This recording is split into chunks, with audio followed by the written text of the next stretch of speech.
Let's be brutally honest. The Western world is shifting to the right.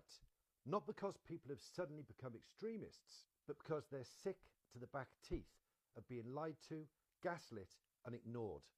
Look at the evidence. Trump's rise wasn't an accident. Reform UK is now a political juggernaut. Marine Le Pen's movement dominates France. And even historically liberal nations like Sweden and the Netherlands are seeing right-wing populists surge ahead.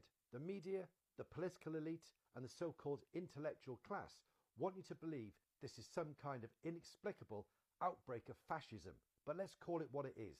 It's the ordinary person fighting back against a system that has utterly betrayed them. First, let's talk about what we're actually allowed to discuss, because even the left can't deny it anymore. The working and middle classes have been shafted. Skyrocketing taxes, stagnant wages, unaffordable housing, and economic policies designed to benefit the ultra-rich, while the rest of us are left scrambling. People are exhausted. They're working longer hours for less. The dream of home ownership is just that, a dream.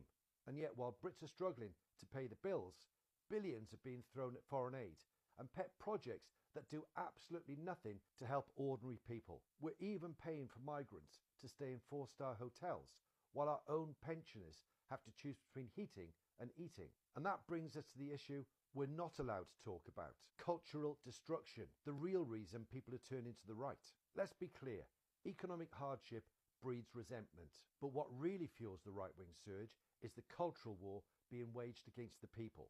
Every single day, the mainstream media, the education system and the political elite shove their radical leftist ideologies down our throats. They tell us what we can and can't say. They rewrite history to paint our nations as evil, and they demand we bow to a dogma that defies both fact and common sense. People are absolutely sick of it. They're sick of being called racist for wanting controlled immigration. Because guess what?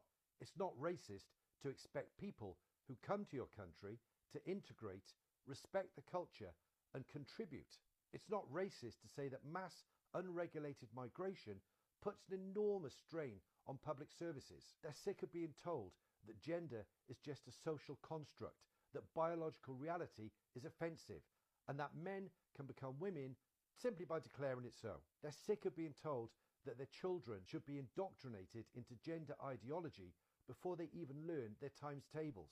They're sick of being told they're bigoted for believing in basic truths, that obesity is unhealthy, that criminals should be punished, and that personal responsibility actually matters. But what's the establishment's response? Do they listen? Do they engage in debate? No. Instead, they silence, censor, and smear.